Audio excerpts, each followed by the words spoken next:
ஸ்ரீசக்கர வரதாச்சாரியம் சுத்தசத்வ குருத்தமம் ஸ்ரீநிதிம் ராகவம் வந்தே ஹியபார கருணாகரம். கவசம் கனெக்ட் நேயர்களுக்கு நமஸ்காரம். பெரியாழ்வார் திருமொழியின் 4ஆம் பத்து 7ஆம் திருமொழிக்குள்ளே இன்றைய தினம் நாம் நுழைகிறோம். தங்கையை மூக்கும்னு தொடங்கக்கூடிய பதிகம். இந்த 10 பாசுரங்களிலும் கண்டம் என்னும் கடிநகர் என்ற ஒரு திவ்ய தேசத்தை மங்களாசாசனம் செய்கிறார் பெரியாழ்வார்.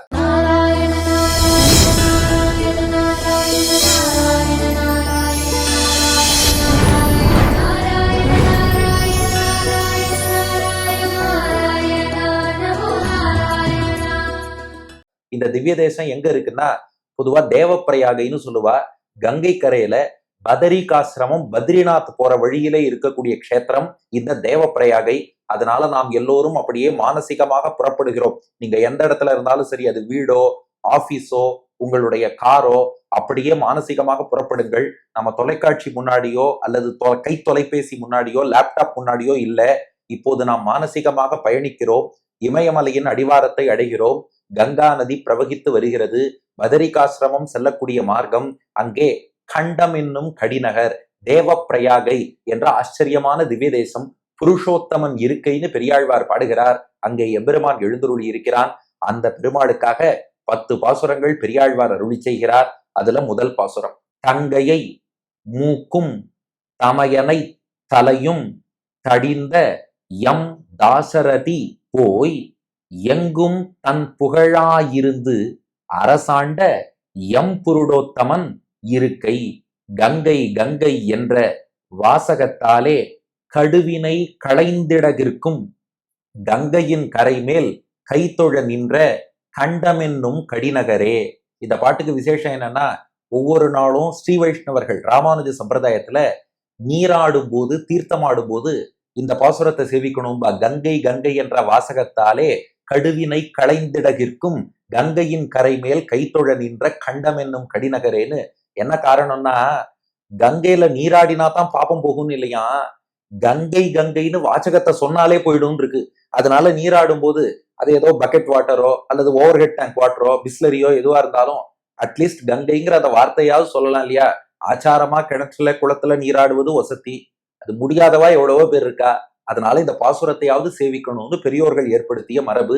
தங்கையை மூக்கும் தமையனை தலையும் தடிந்த எம் தாசரதி போய் எங்கும் தன் புகழாயிருந்து அரசாண்ட எம் புருடோத்தமன் இருக்கை.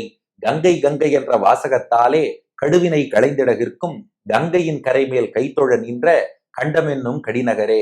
இப்படி சொன்னா உங்களுக்கு அடுத்த சந்தேகம் வரும், இல்லையப்பா இலைத்தலை சரந்துறந்துன்னு ஒரு திருமழிசைப்பிரான் பாசுரம், கங்கையில் புனிதமாயன்னு திருமாலை பாசுரம், அதெல்லாமும் நீராடும் போது சேவிக்கணும். என்ன அதெல்லாமும் சேவிக்கணும்.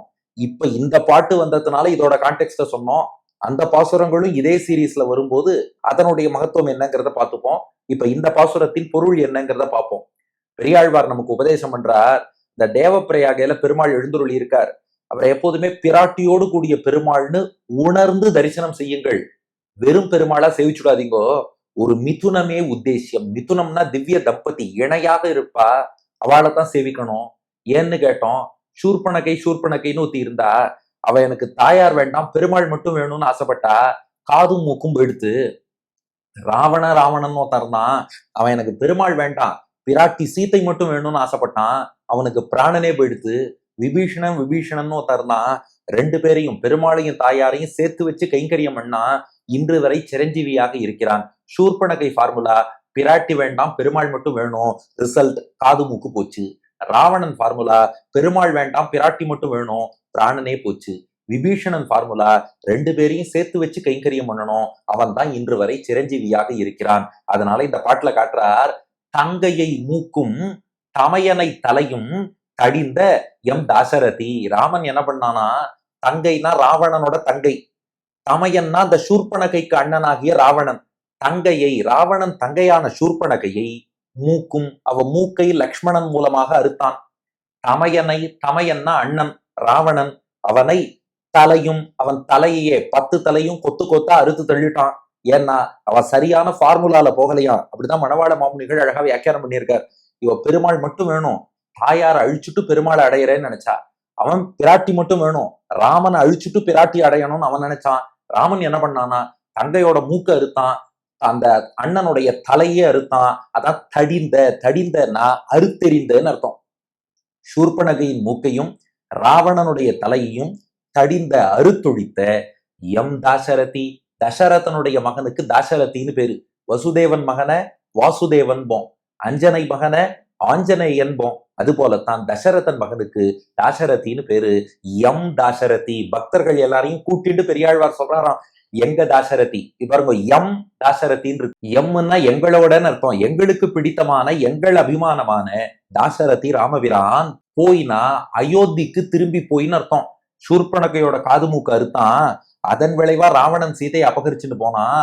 அதுக்கப்புறம் ராமன் இலங்கைக்கு போய் ராவணனை வதம் பண்ணா. அதுக்கப்புறம் சீதையை மீட்டுண்டு போய் அயோத்திக்கு திரும்பி போய் எங்கும் தன் புகழாயிருந்து அரசாண்ட, அயோத்தியில போய் பட்டாபிஷேகம் பண்ணி கொண்டான். சீதாராமனாக, பட்டாபி ராமனாக, ஆச்சரியமாக ராமம் ரத்னமய பீட்டே சகசீதம் நிவேஷயத்து என்னும்படி அந்த ரத்ன சிம்மாசனத்திலே சீதா பிராட்டியோடு ராமன் அமர்ந்து கொள்ள 8 ரிஷிகள் பட்டாபிஷேகம் பண்ணி வச்சா. வசிஷ்டோ வாமதேவச்ச ஜாபாலி ரதகாஷ்யபா ஆத்யாயன சுயஜ்ஞச்ச கௌதமோ விஜயஸ்ததா அபியஷிஞ்சன் நர வியாக்ரம் பிரசன்னேன சுகந்தினா சலீலேன சகசிராட்சம் வசவோ வாசவம் யதா. 8 ரிஷிகள் கூடி பட்டாபிஷேகத்தை செய்து வைக்க பட்டாபிராமனாக எங்கும் எல்லா திசைகளிலும் தன் புகழாயிருந்து, தன் புகழே இருக்கும்படி, நிறையும்படின்னு அர்த்தம். எங்கும்னா எல்லா திசையிலும், தன் புகழா இருந்துன்னா ராமனுடைய புகழ் தான் உலகெங்கும் எல்லா திசையிலும் பரவி இருக்கான். அது வால்மீகியே பாடுறார் ராமராஜ்யத்துல. ராமோ ராமோ ராம இதி பிரஜானாம் அபவன் கதாஹா ராமபூதம் ஜெகதபூத் ராமே ராஜ்யம் பிரசாசதி. எங்க பார்த்தாலும் ராமன் ராமன் ராமன் ராமன் ராமன் ராமன் ராமன் ராமன்னு மக்கள் எல்லாரும் ராம நாமத்தை சொல்லிட்டு இருக்கா, ராமன் புகழ பாடின்னு இருக்கா. இன்னைக்கு என்ன பிரேக்கிங் நியூஸ்னு சொல்றா இல்லையா? பிரேக்கிங் நியூஸ்னா முதல்வர் பிரதமர் இவாளை பத்தி தானே வரும். ராமன் ஆட்சி பண்ணும் போது எல்லா செய்தியும், ஆஹா ராமன் லவணாசுரனை அழிப்பதற்கு ஏற்பாடு பண்ணிட்டான், ராமன் இங்க நல்ல ஆட்சி புரிந்து கொண்டு வருகிறான், ராமன் ஏழைகளின் கண்ணீரை துடைத்தான், ராமன் தர்மப்படி ஆட்சி பண்றான், ராமன் ராமன் என்றே பேச்சு எல்லா இடத்துலயும் இருக்க, எங்கும் தன் புகழாயிருந்து, எங்கும் தன் புகழ் பரவி இருக்கும்படி அரசாண்ட, தர்மப்படி ராமராஜ்யம் என்ற நல்லாட்சி புரிந்த எம் புருடோத்தமன். புருஷோத்தமன் என்றால் இந்த இடத்துல பாருங்க, மணவாள மாமுனிகள் அழகா வியாக்கியானம் பண்ணியிருக்கார்.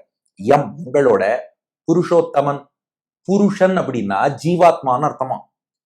புருஷ ஊத் அப்படின்னா இந்த ஜீவாத்மாக்கள், இந்த உலகியல் வாழ்க்கையில இருக்குமே, உத்துனா கொஞ்சம் உயர்ந்த, இந்த ஜீவாத்மாக்களை விட உயர்ந்த முக்தாத்மா இருக்காரே அவருக்கு புருஷோத்துன்னு பேரு.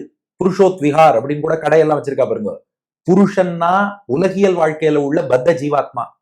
இவனை விட உயர்ந்த முக்தாத்மாவுக்கு புருஷோத்துன்னு பேரு. அவர்களை விட உயர்ந்தவர்கள் நித்திய சூரிகள், அவளுக்கு புருஷோத்தரர்னு பேரு.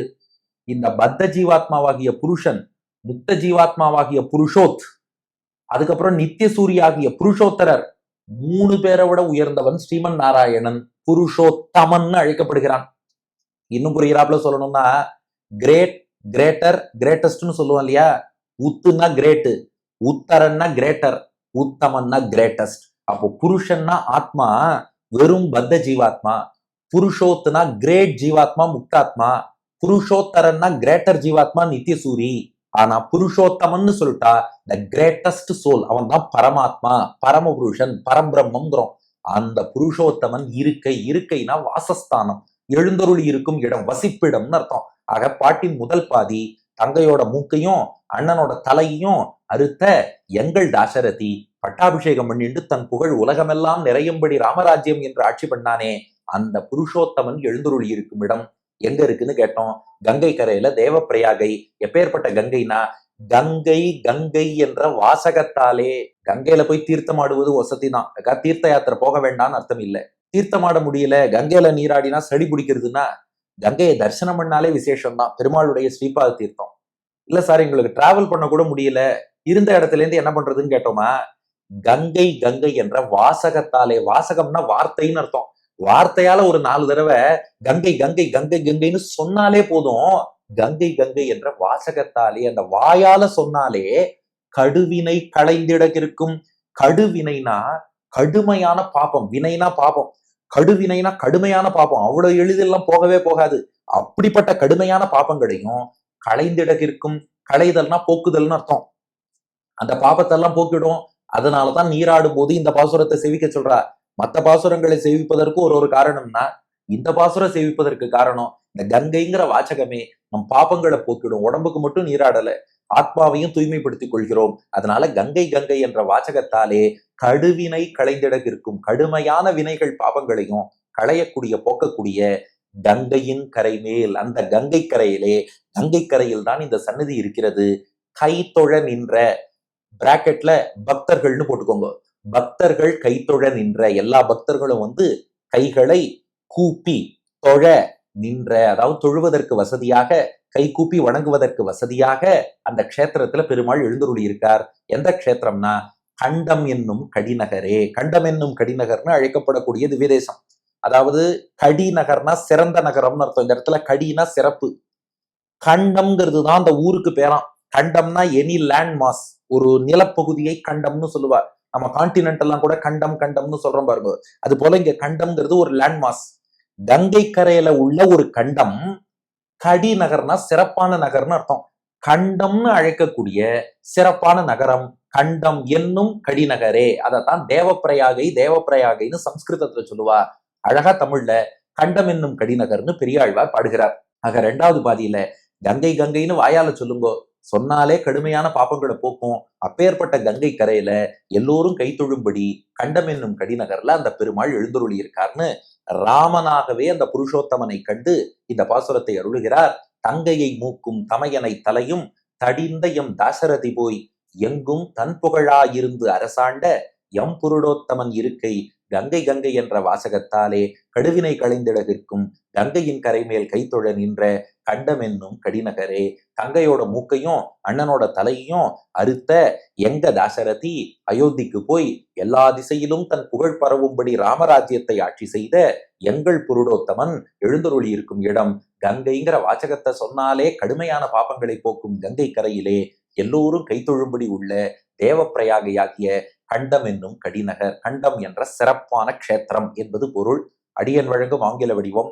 Dasarathi, the Purushottama who chopped off the nose of the younger sister and the heads of the elder brother and returned back to Ayodhya and ruled the entire universe with his fame spreading in all directions, now dwells in Kandam ennum Kadinagar, which is situated on the banks of river Ganga, which is capable of removing all our sins just by the utterance of the word Ganga Ganga என்பது இதற்கான ஆங்கில வடிவம்.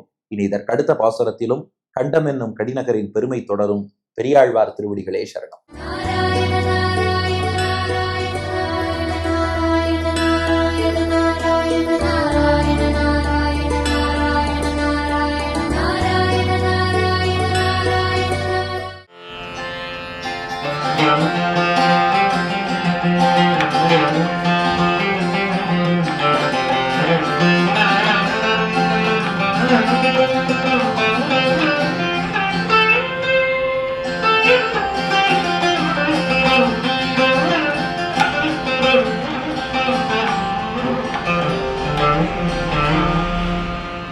தங்கையை மூக்கும் தமையனை தலையும்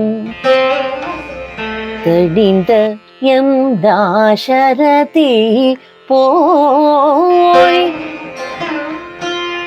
எங்கும் தன் புகழா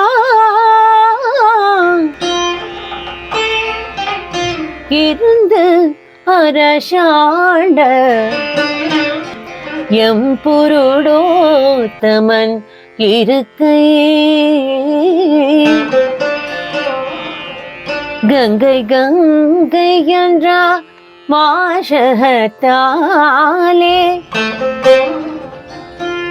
கடுவினை களைந்திடுகிற்கும் கங்கையின் கரை மேல் கைதொழ நின்ற கண்டமென்னும் கடிநகரே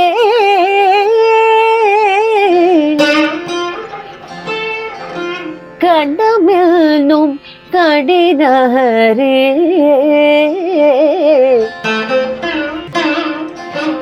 ஏ